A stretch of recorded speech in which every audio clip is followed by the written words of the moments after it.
This week on Grub Stakers, we're talking about the WB himself, Warren Buffett. We look into his many scandals, his family history, and everything about him that's pretty cool and badass. Check out his McDonald's habits and everything more this week on Grub Stakers.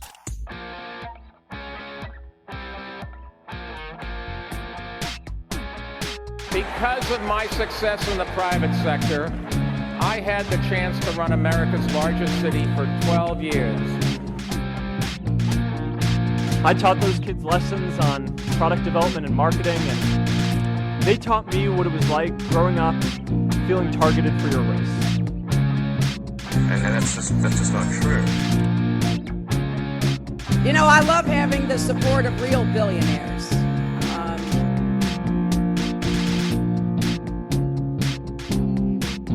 Hey, welcome to Grub Stakers. My name is Yogi Pollywall. We've got my esteemed gentlemen friends, Steve Jeffries, Andy Palmer, Sean McCarthy. And today we're going to be talking about the man, the boy, the Bernie Sanders of billionaires, Warren Buffett, ladies and gentlemen. The friendly billionaire grandpa. Oh, you know it. Like the nice man who owns the entire economy. The guy, the third richest man in the world as of March 2018. Both Forbes and Bloomberg have him at $88.8 billion net worth. If Futurama had a dad corporation, it would be Warren Buffett. That's really who this man is. It was interesting because, we did the Oprah episode, and Oprah's, not a terrible person for a billionaire, you know? And so it's... I mean, Andy doesn't like her because she's black, but... and a woman. And Andy... never mind. All right, well, but so anyways, we did the Oprah episode, and it's she's not a terrible person, so it's hard, because the podcast only really works when we're talking about shitty people and making fun of how bad they are. And so you get this impression from Warren Buffett's public persona that he's this friendly grandpa who only collects $100,000 salary and still lives in the same house, and he says it's unfair that his secretary pays more in taxes than he does. So that means we decided to do another dud episode. Yeah.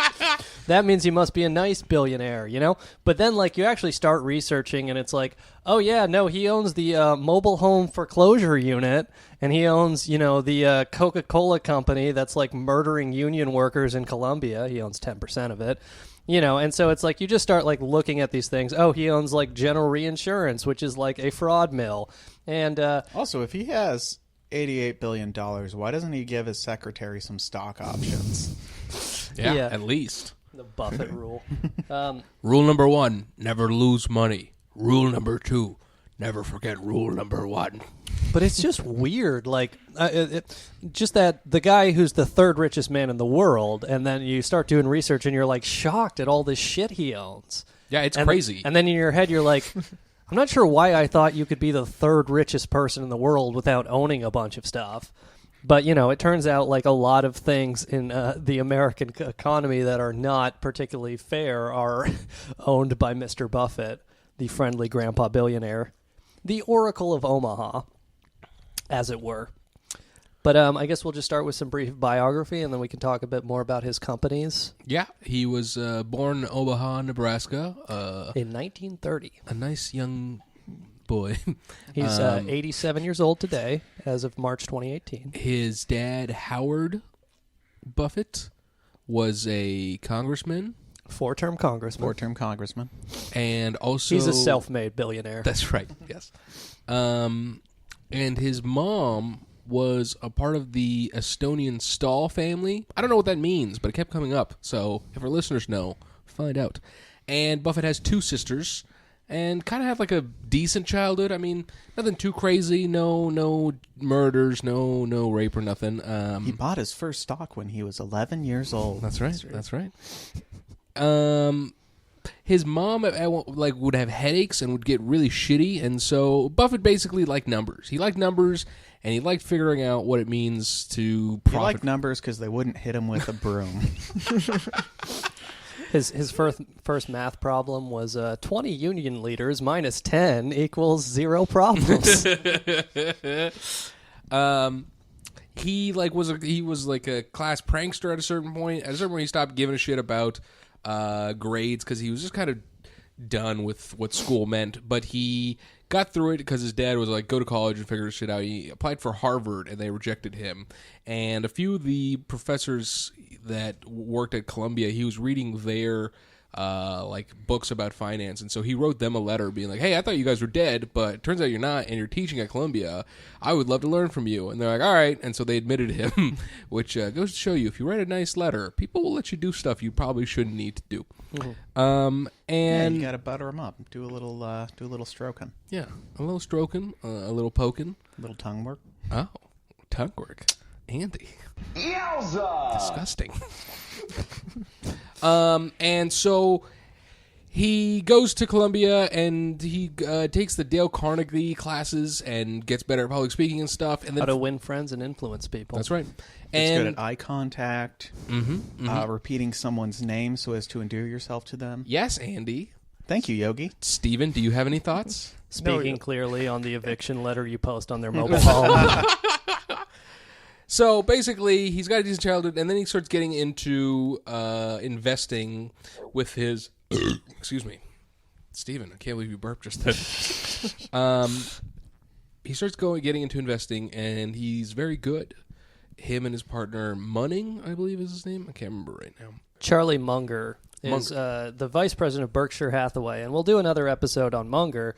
But Buffett's called Munger. His partner Munger is now 94, and he's worth only $1.8 billion, as opposed to Buffett's 88.8. But interestingly, and we'll get into this a little bit later, Munger is one of the co-founders of the law firm Munger, Tolles and Olson. He founded that law firm in 1962.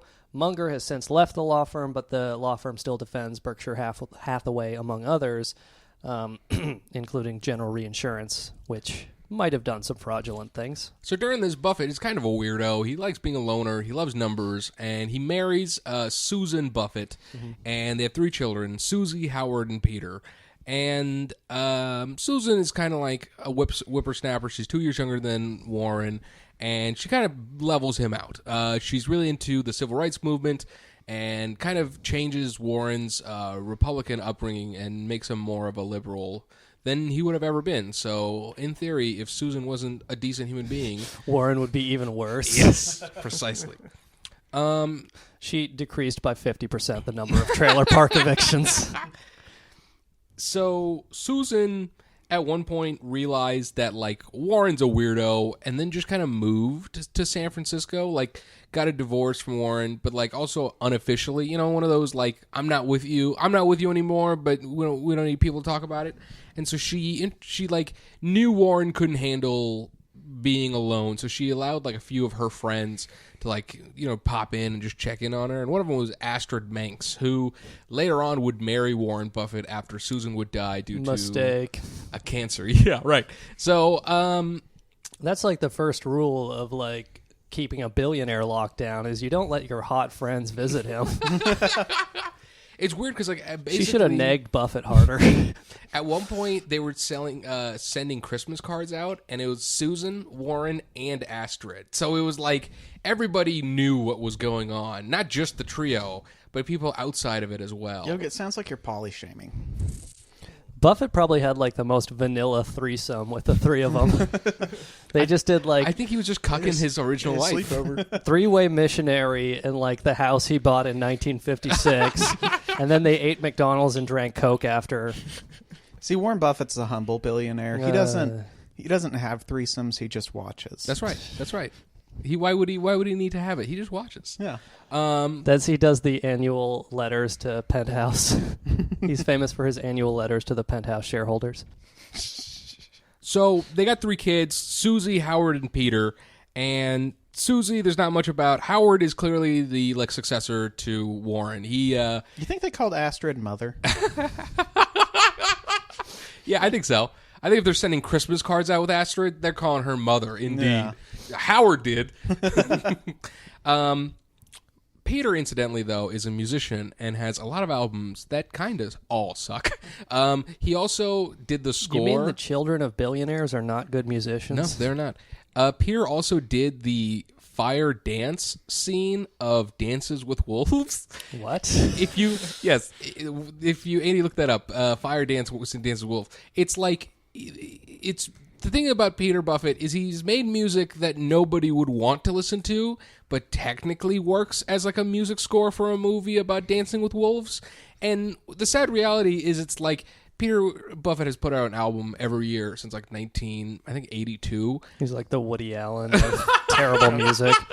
It's all tones. It's all just fucking like it's music that says my dad doesn't love me as much as I'd like him to. And the visuals here. This is really authentic. Like, I really know what it was like to be dancing with wolves.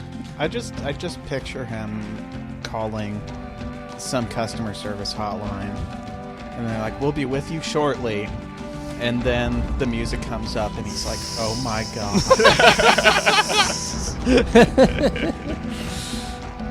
I've found my voice. Oh, I thought you were gonna say he heard his music. Yeah, this would be good customer service music. Oh. I just like the idea of like some film company who like needs Warren Buffett to invest in them, being like, "Well, we could get his dumb kid to score our next project." Right. So Peter Buffett, that guy, was married to, incidentally, all of the kids and Warren have all been divorced at one point or another. So Peter's first wife, Mary Buffett, was married to Peter between 1981 and 1993. And she was in a movie called Tucker, The Man in His Dream. She was an actress. It's about Tucker Carlson. The man in his dream to build a wall on the Mexican border. The movie is about a small-time car manufacturer. It doesn't matter. Point is, her role in that movie is singing girl number 2. She's not even the number 1 singing girl. But the thing is that Mary Buffett has put out like 12 books with this guy, David... Oh, what the fuck's his name? Schwimmer.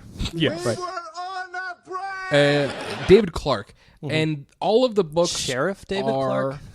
Are Warren Buffett and the interpretation of financial statements. Oh, the new Buffettology. That's that good stuff. The Tao of Warren Buffett. Oh, my God. The Buffettology workbook. The Warren Buffett stock portfolio. The ex-daughter-in-law. This is what I fucking hate, too, because, like, you see this shit all over, like, Bloomberg and Business Insider, and, of course, you know, they have these success books, like How to Be Like Warren Buffett or some shit.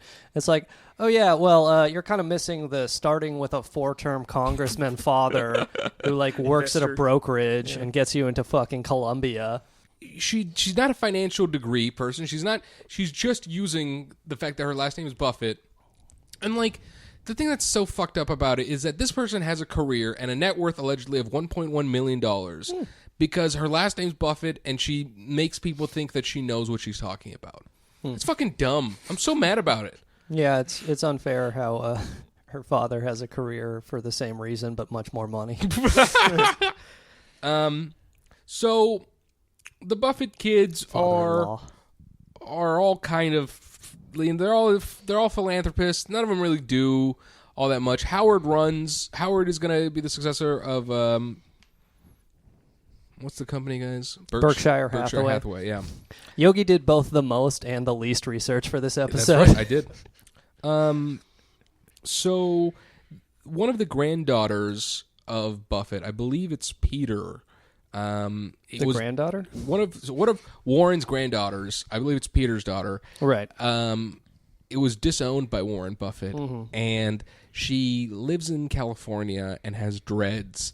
And in a local news interview, she was interviewed, and like she's like, "Yeah, I'm a housekeeper for this rich family, and you know, we joke about how I'm the granddaughter of Warren Buffett, and I'm like taking care of a rich family." And it's like, "Oh, go fuck yourself forever. You're a piece of shit."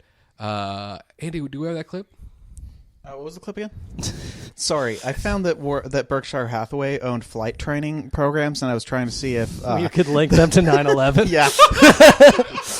Andy doing the important investigative research over here. Anyway, I'll put it in post right now. I work for a family here in San Francisco, the Tannenbaums, and they're an amazingly wonderful family. I do a lot of organizing of just things in their home, organizing of toys. I think it's a very weird thing to be working for a very wealthy family, considering I do come from one of the wealthiest families in America. And I feel that the family I work for feels a bit of humor around the fact that I am from one of the wealthiest families, a wealthier family than I believe they are. Well, yeah, her name's Nicole, and she was disowned by Warren Buffett, I guess, for cooperating with a documentary called The 1% in 2006. She was interviewed in this documentary about the 1%, which was, I guess, about, like, rich people and their lives and the children of rich people. And Right. the friendly father, of course, threw her out of the family over this. The friendly grandfather who wants what's best for everyone and, wants a more fair society. Fucking liberal jerk off. So Warren Buffett, his entire ideology is basically I buy shit that I think works and I ignore everything else. Right. And it kind of makes sense because he's not necessarily like a intellectually trained person. He is very, middle of the spectrum when it comes to being an intelligent human being, especially in investments. Well, he practices what he calls value investing, which is huge now. Or you analyze the fundamental like the business case of a company and project into the future how you think they're gonna do. And he has he has like a quantitative analysis of his own, right? But he also just like has an idea of like future conditions so there's this that book the company is going to face. It's called like the Moody's like stock portfolio. It's like a basically a book from the like 50s or 60s about like what companies exist and how much money they're making quarterly, right? And he bought one off eBay in this doc I'm watching, and the person behind the camera is like, "Oh, is it like looking like at an old family like picture book?" And he goes, "It's better." And like that is the level of obsession Warren Buffett has. This book that he used to invest in companies when he was starting out is better to look at than family pictures. Oh. Well, I was going to say the opposite of value investing is called negging investing. And that's where you tell a stock that it's overvalued to try and convince it to let it buy you, to let you buy it out of low self-esteem. But just like to kind of talk a little bit about what Berkshire Hathaway actually owns. Warren Buffett, as of I think 2015, he owns almost 38% of Berkshire Hathaway's A shares, and those A shares are worth about $200,000 each. That's again as of 2015. I'm sure it's gone up. Berkshire Hathaway is the 100% owner of Sears Candies, the 99% owner of Dairy Queen, the 100% owner of Benbridge Jewelers, the 100% owner of Duracell, the 99% owner of Fruit of the Loom. It owns 16% of American Express, 26% of Kraft Heinz, and is the 9.65% owner of Wells Fargo as of December 2015. Wells Fargo, of course, did not have any fraudulent activities in that period. Not that we can really pin those on Buffett, but wow, what a terrible company Wells Fargo is. And I mean, like, all of these companies follow, Buffett's rules for being a company once they get acquired by them.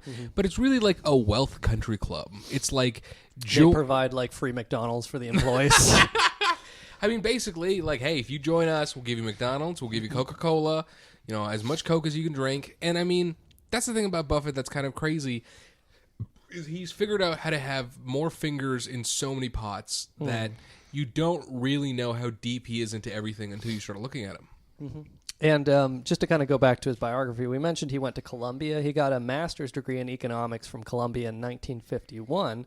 But interestingly, one of his professors, which Yogi did touch on, the name is Benjamin Graham, was his teacher at Columbia, who later went on to open an investing partnership. And Buffett went to work for his teacher at Columbia in this investing partnership. Benjamin Graham closed that investing partnership that Buffett worked for in 1956. He closed it. And at this time, and then I got this from Wikipedia, Buffett's personal savings for working at this investing firm that he only got the job because of his teacher at Columbia, his personal savings in 1956 were $174,000, which is adjusted for inflation $1.57 million today. And he used that money to start Buffett Partnerships. So he was already an adjusted for inflation millionaire in 1956. And again, because, maybe his congressman father might have helped him get into Columbia, where he met his professor, and then his professor took him to work for his investing partnership. These kinds of connections that if you have an elite upbringing, you're going to get might have facilitated his rise to $1 billion. And not saying he's not a smart investor. Before he owned Berkshire Hathaway, he bought a handful of stocks from him, and the tender offer, they just asked, like, hey, how much would it be? And he said $13.50. And then when he got back, their tender, it was 13 3/8, and he just got mad, so he just kept buying more Berkshire Hathaway stocks until he owned a majority share and then replaced the management. And in the documentary that's on HBO, him and Munger talk about, like, yeah, when we look back on that probably wasn't the best decision for us. And then Buffett goes, I mean, I don't know if this affected my decision, but 5 days before that, my dad did die. And so basically, don't piss Buffett off. He will buy whatever you're a part of and then replace it with his own drones. I will say it would be kind of cool if you were just like on hold with a company for too long to just buy it and fire everybody. So I respect that part of Buffett's life. Just being minorly inconvenienced by a business and being like, I'm throwing all of you out on the street. Yeah, I mean, on the one hand, it's value investing. On the other hand, it's pretty standard corporate rating. Mm-hmm. You just get a majority stake and get on the board and then fire people. Yeah. Or intimidate union leaders. So was there anything else to particularly cover from his bio? I guess so. We mentioned in 56, after he left this partnership, he starts Buffett Partnerships. Mm-hmm. And then I believe it's in the 60s he buys Berkshire Hathaway, which was at the time a textile manufacturer, which he converts to a holding company, which, you know, just buys other corporations and then holds the position. And in 1979, Berkshire Hathaway went public. And at this point, again, Wikipedia source here, Buffett's net worth in 1979 was around $620 million. And it's only increased from there. Yeah, most of the money he's made, the billions have occurred after he turned 50. Mm-hmm. So, a majority of his wealth was made in the last 30 years. Mm-hmm. The thing that I found was that basically with Berkshire Hathaway, when they would hold a few companies, there'd be these float capital, and they could use that to like spend it on other companies while in transition of getting more companies. Yeah. And that was a huge part of how he got his billions. Yep. Mm-hmm. Let's see. Andy, do you have anything to add? Yeah. It doesn't look like they trained at a Buffett-owned facility, but did you know that some of the 9/11 hijackers had season tickets to SeaWorld? No, I did not know that. Andy just once again knocking it out of the park with his contributions. SeaWorld, eh? SeaWorld. They love the orcas and the dolphins. I mean, I'm not shocked terrorists love holding a majestic beast against its will until its wild nature dies inside. You know what I just want to say is that Muhammad Ato watching Tillicum do a trick, real meeting of the minds.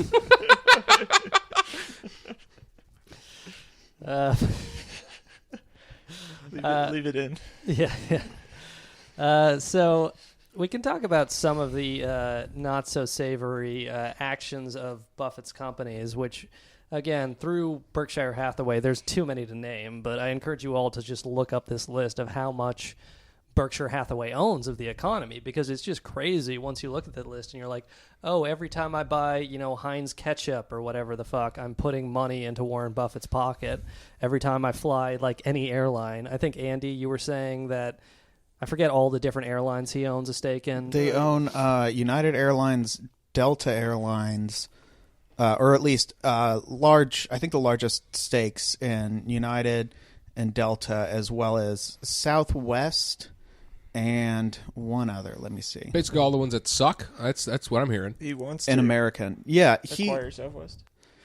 He wants to own the. Yeah, he wants to completely buy out Southwest, but he's the largest shareholder in United and Delta, and one of the top three in Southwest and American. Well, it's like Jimmy Carter told us, deregulating the airlines will allow there to be competition. And competition makes things better. Well, it's clearly he just has a monopoly. That's his kind of investment strategy now, is to just build up a monopoly in different industries. Of course. Or as I say when I see him. As I say when I see him. You must be the Monopoly guy. It's high tech. But so Andy found something interesting at one of the annual, I think it was 2000, I don't know exactly where, one of the annual Berkshire Hathaway at the shareholder meetings, they issued a custom Monopoly game. Yeah, I think it was the 2004 one. 2004. It was this thing when I was looking into, before all the Berkshire Hathaway, they'll have like an investor party, and it's considered, they name it something stupid like the Woodstock of investors. Yeah, he called it the Mardi Gras of investing in one of the documentaries. I just like the idea of Warren Buffett with the beads around his now shirtless neck. They're like, we can have fun like poor people, but we're better than them. So every year they start out with a little comedy skit that's a movie. Oh, they got jokes? They got jokes. They got. That's actually where Trailer Park Boys came from. In the pilot episode, Warren Buffett evicts them. We got 2 shiny shit badges to get rid of, and it's gonna get messy. And so at these parties, they'll have this movie. One of them, the first one, had Arnold Schwarzenegger, which you realize, like, if you have as much money as Warren Buffett, like, you can just kind of produce a shitty movie that no one sees, because you can't find this movie with Arnold Schwarzenegger in it. Right. From 2004, I think, where Arnold Schwarzenegger plays the Buffinator or something like that, where he's fighting against, like, conglomerates of other massive corporations. And then there's another one where... Come with me if you want McDonald's. There's another one they made 2 years later where Jamie Lee Curtis... Get to the Whopper. Jamie Lee Curtis and Nicolette Sheridan both lusted after Charles Munger. The 94-year-old. I will say a 94-year-old worth $1.8 billion is pretty sexy. Yeah, I think so. Yeah, Buffett's quote after the movie ended was, "You may be puzzled why in the movie Charlie always gets the girl. I think it's due to the Anna Nicole Smith rule. When choosing between 2 rich guys, pick the older one." Oh. Because, you see, sex is a transaction. So... It is when I do it. So one of the things that we found was they sold a Monopoly, or they raffled off a Monopoly game, just a Berkshire Hathaway Monopoly game. In 2004. In 2004, and you can still buy it, but it's the least... My theory is that they just made this so that when you look up Berkshire Hathaway Monopoly, you'll just get this quirky little game that they released at their thing, and not the fact that they're buying Industries wholesale. But yeah, the Berkshire Hathaway, it has, you can look it up. We'll probably post the image on the Tumblr, but it's just kind of cute. Like, I at least respect just the self-awareness of what a fucking monopolist he is, because they just put, like, Dairy Queen and Benbridge Jewelers and See's Candies are all, like, the tiles. So you can just, like, buy these companies that Berkshire Hathaway actually owns and profits from. You know, like a real monopoly. Yeah. One thing I forgot to mention about Howard Buffett. It's the most realistic version of Monopoly. The middle son is there was some NBC interview with Warren Buffett, Howard Buffett, and then Howard Buffett's son, who is trying to be in politics. And Warren Buffett. Was he the musician? No, this is the middle kid who is going to be the successor to Warren at Berkshire. And Warren Buffett's talking about... I'm glad they're doing it on a meritocratic basis. Warren Buffett's talking about how much he loves Breaking Bad at the time Breaking Bad was out. And he was like, I tried getting Vince to reveal the ending, but he wouldn't tell me about it. And the host is like, oh, who do you think you'd be? And he's like, I bet I'd be Saul Goodman. And Howard goes, yeah, I haven't seen it. I don't watch any TV. And you could see Warren give him a look like, I've really hurt my son. He's not even watching Breaking Bad. I didn't know how much pain I put him through. But yeah, so I guess we could talk a bit about some of the frauds that Buffett's companies have been involved in. Well, so with the Monopoly thing, I tried to find anything where they were involved in any kind of antitrust lawsuit. You know, the government doing its job regulating antitrust law. You mean destroying the free market? And in 2014, Berkshire Hathaway didn't report an acquisition of a building or a building company's stock. And so let's see, they had to go to court, and they settled with an $896,000 penalty. Wow. Which represents about a half hour of operating earnings. Justice has been served. I mean, it is like, it's kind of adorable. Like, I remember I've read a fair bit of libertarian or Austrian economics or whatever, and their entire idea is that monopolies like self-correct, which is simply ludicrous. But the idea is like, you know, obviously if a monopoly is being inefficient, then someone will outcompete it. But, you know, that totally ignores like startup costs and all these other things that have to go into... just like start your own airline, bro. Exactly. It's like, yeah, okay, so I'll just buy like the carriers. Yeah.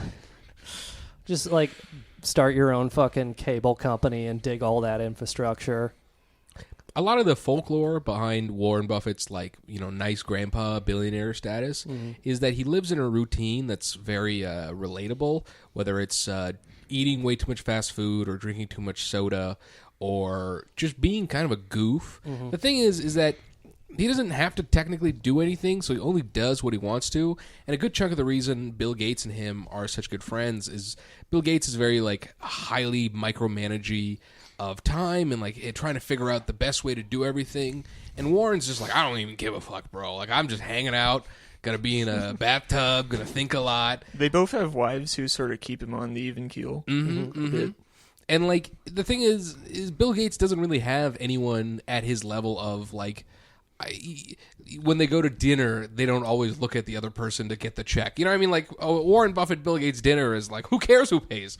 And there's a great clip with Bill Gates and Warren Buffett for one of these conventions that Andy was talking about where they're touring this mattress factory. And at one point, Warren Buffett's just like, you know, I really wanted to be a mattress tester. I felt like that would be the best job. And Bill Gates is just cheesing with him. It's great. Well, Yogi, you were like, you have to wonder, like, you were a video game tester for a minute. I was, yeah. Is it like just playing video games all day? I mean, technically it'd be better because you wouldn't be under a contract with Aerotech for Nintendo. And also, like... I mean, you got to lay on some shitty-ass mattresses. Yeah, Buffett, like, And test write it. up a report for each Yeah, one. write up a Yeah, you can do it report, right, yeah. find out how it feels on different parts of your body. You probably got to lay there for a long time. You're telling Buffett- me you wouldn't want to do that, Andy? I wouldn't. I think that the gleam You're telling me of it, somebody wants to pay you good dollar to lay on beds every day, and you're telling me your answer is no? a bad bed will fuck up my back for a week. You're crazy. Buffett workplace test injury. them. God damn it. I've been trying to get this joke in like 4 sentences. Stop interrupting. It's already passed. All right, Sean.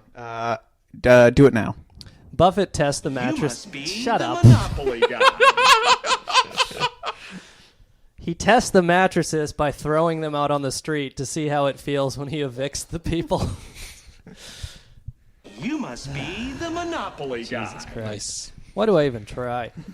I was also going to say, every time it's sunny, it's because Bill Gates and Warren Buffett decided to take a walk, and Bill Gates uses his weather control machines.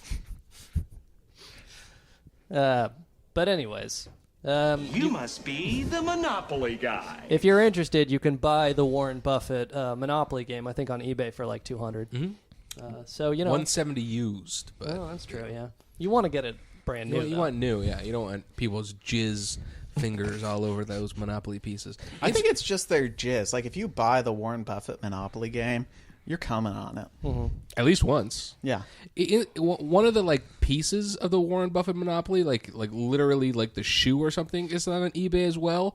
And it's like, who's that crafty? It's like, you know what people want? The Berkshire Hathaway Monopoly shoe for $13. Like, what? What type of nuanced financial nonsense is this? Maybe someone's missing a shoe. Right. It's like the dick-sucking, We Study Billionaires podcast or whatever. Yeah, those pieces of shit. Yeah, fuck them. Yeah. Podcast war. It's on. Like and subscribe. But, it's just like that kind of like ass-kissing of billionaires where they're like, oh, I'll buy the shoe from Warren Buffett's Monopoly game and I'll put it on my desk and that'll make me lucky and successful in business. Because why have a 4-term congressman father when you can have a shoe piece from Monopoly? Which piece would you be? I mean, I'd be the mobile home. I'd be the half-eaten McDonald's. I'd be the gun pointed at a Colombian Union leader. I'd be the flight school. All right. Do we want to talk about the fraud? Didn't train Muhammad Atta, but wouldn't turn him down if he asked. We'll join him at SeaWorld. In 1998, Warren Buffett bought General Reinsurance Corporation, or called Gen Re. And Gen Re sells insurance to other insurance companies, what's called reinsurance. And this is kind of a field that is very, let's say, a lot of abuse takes place in it because, Wait, an insurance company, an upstanding insurance company that sells insurance to the other group of most trusted companies in the world, insurance companies, is rife with abuse? Believe it or not, those insurance companies, which, you know what, with my experience with insurance companies, here's what I've found is if you Google any insurance company, you're going to look at some 1-star Yelp reviews. Like you're looking at like 1.3 average. So because it's like just people get fucked by this insurance company and then leave fucking Google or Yelp reviews about it. So does AIG leave a comment on their insurance company?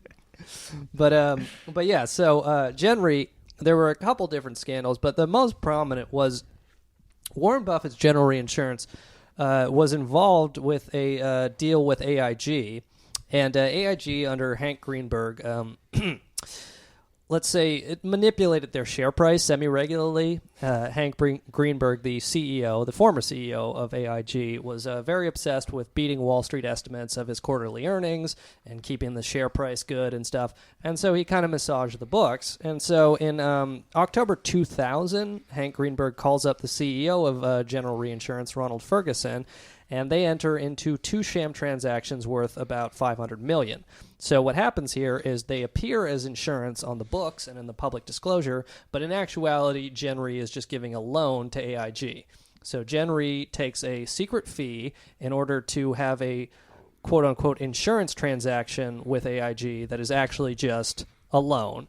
And this is something so that AIG can boost their quarterly earnings and make it look like they're entering into more insurance business and have more reserve capital and this kind of stuff. And AIG would, of course, spectacularly fail and have to be bailed out during the financial crisis, partly because their financial unit under, I think, Joseph Cosano or something, but he was like one of the biggest perpetrators of fraud during the financial crisis, allegedly, unprosecuted. But the point with this particular sham transaction that existed only to boost AIG's quarterly earnings is it was actually looked at by the government. They were sued by the New York Attorney General Elliot Spitzer, later settled without admission of wrongdoing. And 4 Gen Re executives were indicted, as well as the vice president of AIG. They were convicted in 2008. The CEO of Gen Re was sentenced to 2 years. All of those convictions were overturned on appeal, I believe on a technicality in 2011. But what's just kind of interesting is that throughout the course of this, I believe Warren Buffett, and my information here comes from the Jesse Eisinger book, The Chicken Shit Club, which I very much recommend our listeners read. It talks a lot about the lack of prosecution after the financial crisis. But this is secretly a Jesse Eisenberg themed podcast. Jesse Eisinger. I should probably get his name right. But anyway, so he talks about how Warren Buffett was, for this particular thing, proffered once. He talked to the prosecutors, and prosecutors were convinced by that interview that Warren Buffett didn't know the details. But, of course, according to Insurance Journal, and I'm quoting now, the executives who were sent to prison had claimed that Buffett was involved in the fraud. Buffett denied the allegations and was never charged. Prosecutors said he did not approve the deal. So, maybe not. But it's just kind of interesting that he owns this reinsurance company, and then he owns another reinsurance company called National Indemnity that did a similar thing in Australia, according to the Australian. We should invest in reinsurance. But basically... Rihanna insurance? Oh, that's some good shit right there. Reinsurance? Overrated. But basically, Buffett owned... no, like technically, it was a big scandal. They were overrated. And no, Rihanna's never overrated, Andy. Her album was called Antitrust. They made her change it to Anti. So there was this Australian company, FAI, which bought similar policies both from Gen Re before Warren Buffett bought it, but also from Warren Buffett's National Indemnity company. They bought these similar kind of loans that were disguised as insurance and then later went bust, and a lot of shareholders lost out and these kinds of things. So Warren Buffett owned at least two companies that were basically modeled on fraud. And it should also be noted that Prudential, in addition to AIG, Prudential entered into these similar transactions with General Reinsurance. So, just kind of like a not particularly good way of doing business or creating real value for the economy is to give loans and pretend those loans are insurance. Another Buffett insurance holding is Geico, which you all may know is the company that is single-handedly keeping network television afloat. Geico. 15 minutes could save you 15% or more. Warren Buffett was the showrunner for that caveman sitcom. His greatest crime. But yeah, so that's about that's the long and short story of General Reinsurance. I'd encourage everyone to look into it a little more. And then there's some other weird things. Warren Buffett was at one point the 12% owner of Salomon Brothers, the Wall Street firm. He has since sold his shares. But Salomon Brothers was involved in the hostile takeover of RJR and Nabisco, which of course became the famous book Barbarians at the Gate. And in that book, Warren Buffett is... RJR Nabisco, in addition to the cracker business, was at that time involved in cigarettes like Camel and stuff. Oh, they were into the cracker business, all right. But Warren Buffett at that time gives the quote, and I'll quote it here, "I'll tell you why I like the cigarette business. It costs a penny to make, sell it for $1, it's addictive, and there's fantastic brand loyalty." And Buffett, of course, said that in 1987 as to why Salomon Brothers should do a hostile takeover of RJR Nabisco. I mean, that's the thing about a lot of Buffett's companies is that a good chunk of them corroborate in the deaths of millions of Americans and people beyond, whether it's diabetes or poor airplane health nonsense or cigarettes. He's linked to death, but, the thing about Buffett that's kind of crazy is he knows how to be a couple of steps away and to appear as if he's just a cool dude. Right. But we all know that he really made a phone call to that Delta Airlines plane where he was like, yeah, you know that doctor that's being all uppity about his seat? Get a cop to punch him. I think it was United Airlines. He owns both. Yeah.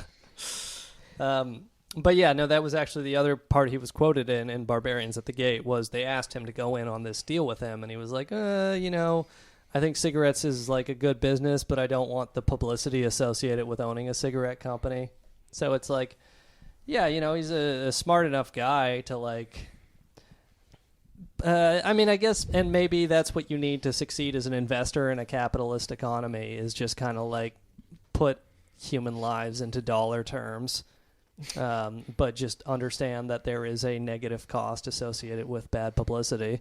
His wife did an interview in 2004 and is in various documentaries, and she talks about the Buffett sickness, and it's that Warren Buffett enjoys playing the game of investing, and to him, the money in his banks is his scorecard. Right.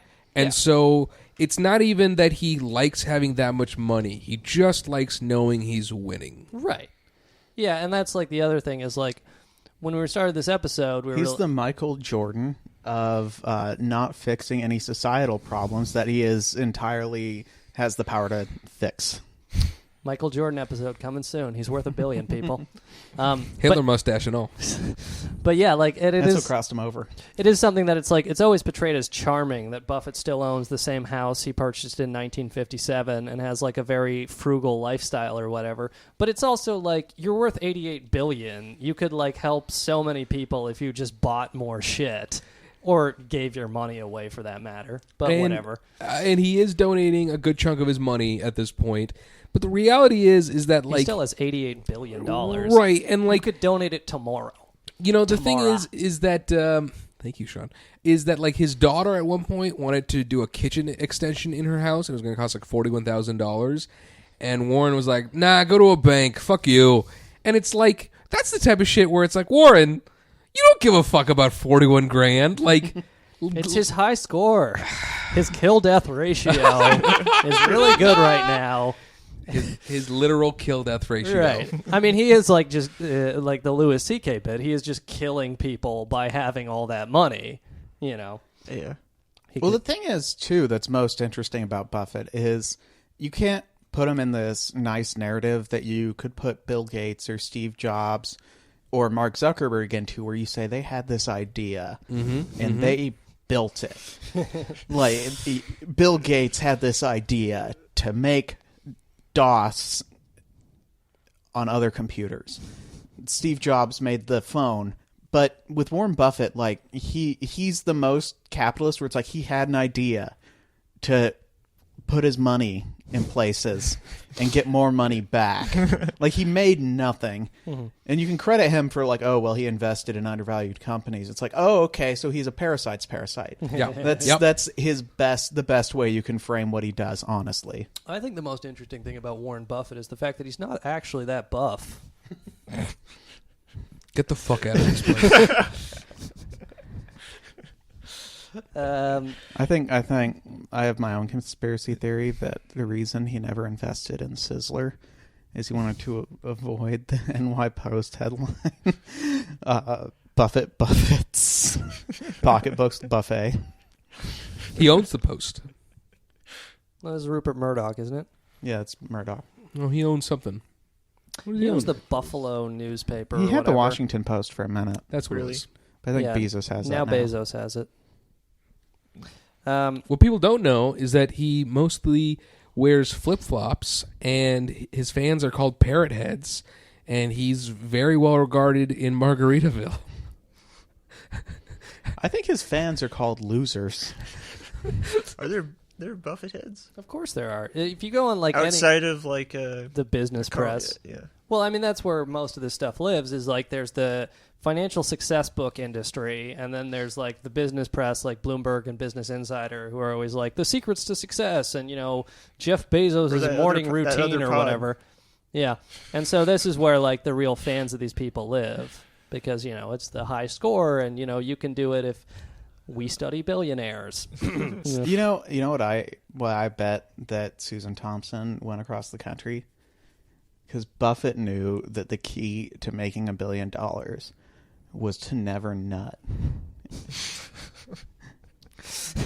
Just hold that nut in. What? To build his essence. And eventually she was just like, you know what, I'm going to find a guy in San Francisco. You hold your nut.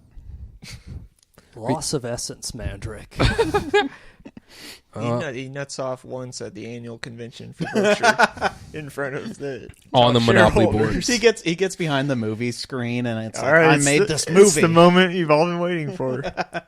I do like the idea of just like a secret chapter of the financial crisis is that in exchange for the $5 billion he invested in JP Morgan, he made Jamie Dimon suck him off once. Like, I would respect him so much if that was true. He just made this titan of industry blow him. Not for any sort of like sexual reason, just as a power move. Sean, everything's about sex. Except for sex. That's about power. So Buffett eats McDonald's daily, like we talked about.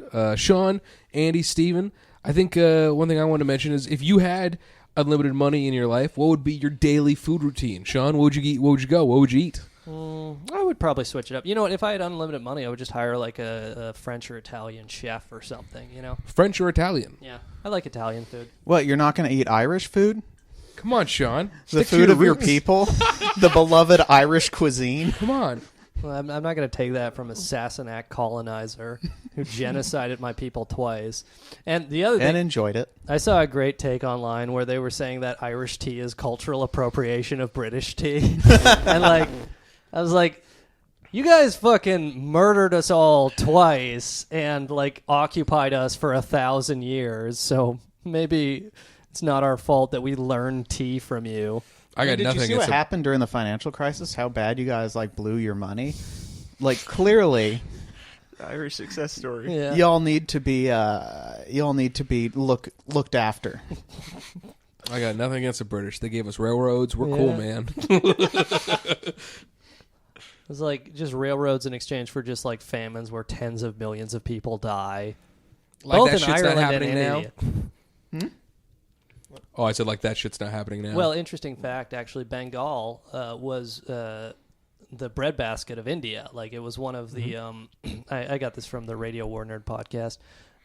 It was it had the most like food and wealth of any province in India, and then the British came in and started exporting all of that food.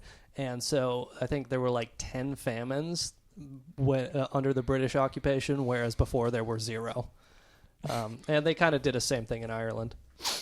You think that's nuts? You know, allegedly, Indian households own between $600 and $800 billion worth of gold.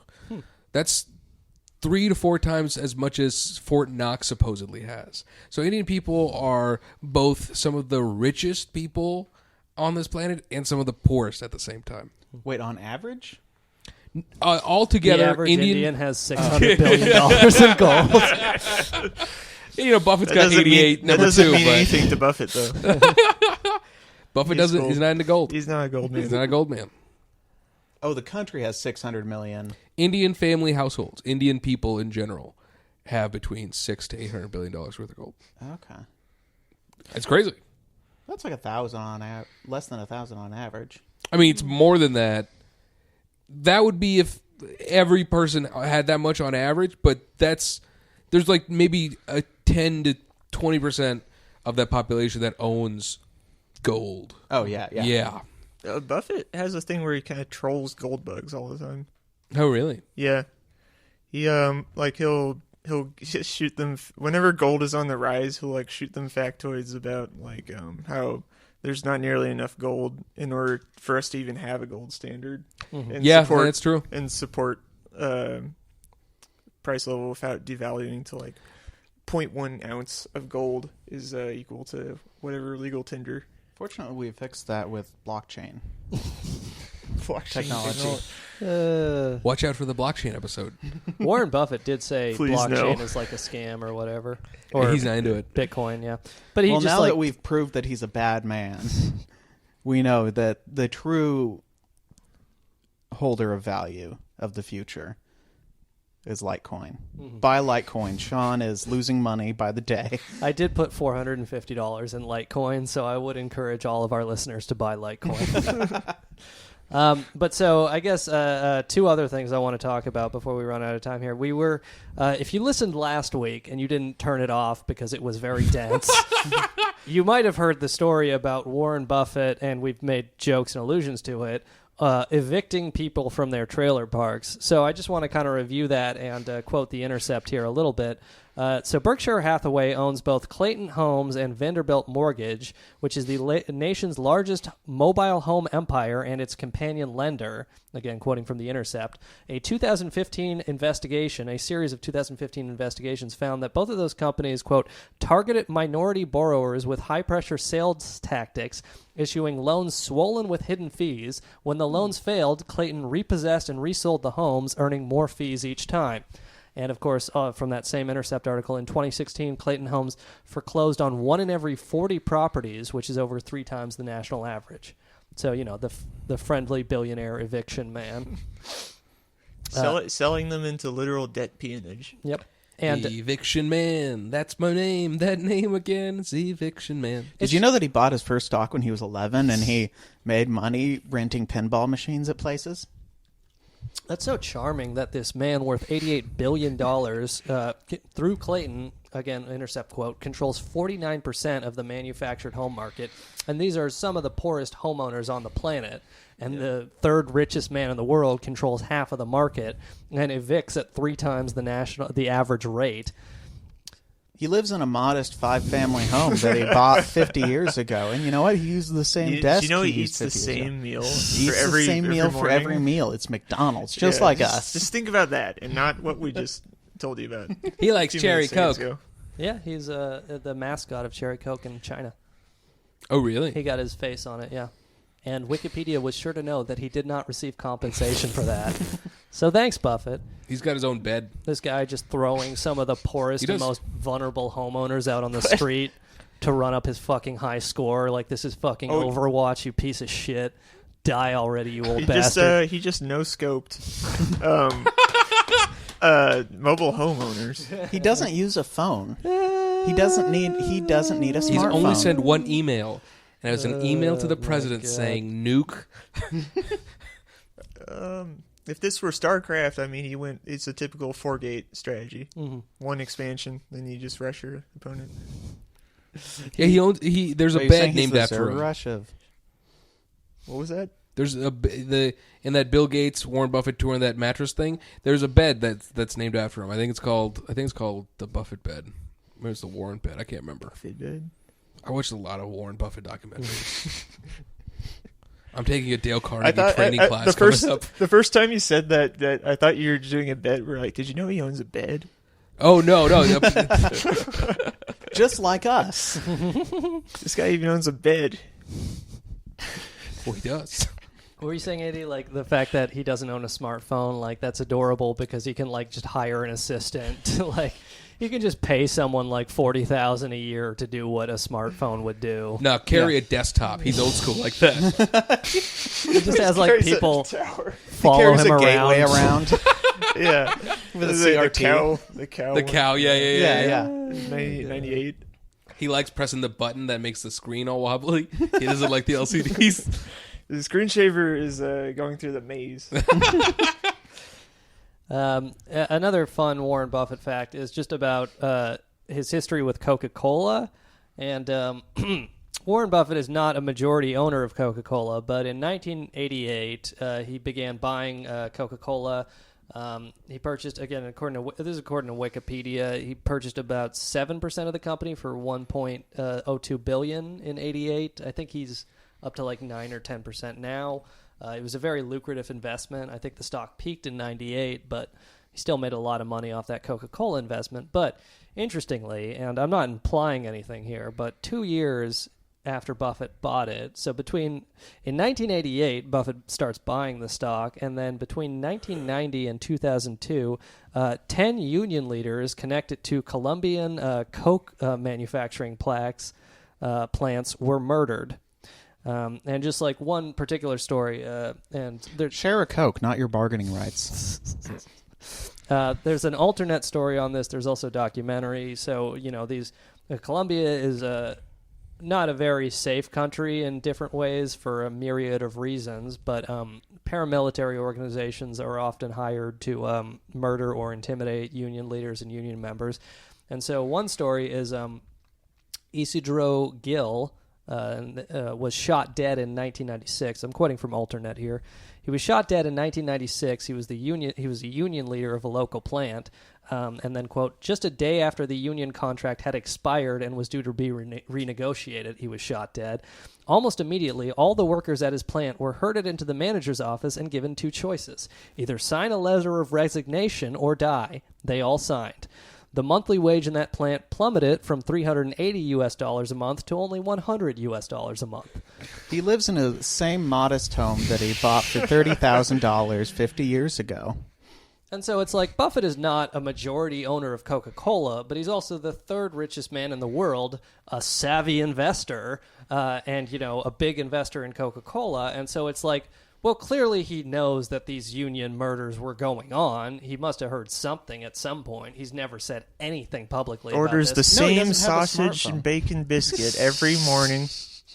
He's just like us, folks. But that's the thing about him, is he's the ideal American for capitalism because he's connected to these corporations but has no say, but he's a model example for how successful you can be if you invest carefully and intelligently and keep your mouth shut when they murder people. And have a 4-term congressman dad to get you all the connections you need to build up an investment empire. His mom beat him the right amount.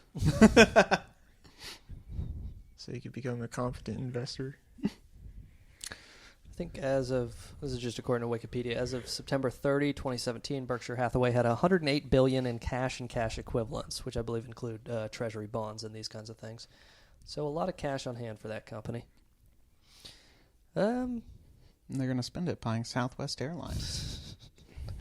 Stay tuned, folks. Well, what's interesting is about the treasury bond thing is just you don't think about it that much, but which treasury bond thing? That Buffett owns or Berkshire Hathaway owns a lot of treasury bonds, basically. Basically, the Well, United you said they had a lot of cash on hand, so either you get no return with the cash, or you get some return with the treasury. On the treasury It's bills. also like a good explanation of why China, that is one of our main exporters, happens to hold a lot of our debt, because we have to pay them in cash. So what are they going to do with? What are those companies going to do with all this U.S. dollars? and then they'll buy from America. So they'll just hold a bunch of treasuries. Oh, okay. Yeah. Well, what's interesting is just how sort of the subtle implications of that is just like, the American debt is very privatized. Like just how much of the government is held in private hands, in a way. Maybe it means nothing, but it means that if you're wealthy enough in order to own enough treasury bonds yourself, that it generates a livable income stream just from that. I mean, that's corporate welfare. Yeah, by definition. Yeah. Well, I think like Stephanie Kelton, we were talking about this earlier, is Bernie's economist, and she talked about how treasury bonds are in many ways like a subsidy to investor class and wealthy people, because there is a law in Congress that I think every dollar of deficit spending has to be matched by, a dollar issuance of treasury bonds. Yeah. But there's no law in economics that says you can't just print money without issuing these treasury bonds that, of course, rich people buy and then receive income from. Right. It's just it's how that operationally we've chosen for that to make sense in our system. But it seems hard to escape the idea that, like, if you buy enough of these treasury bonds and are that tied into basically the government financial system, like, you will have influence in a way that manipulate people.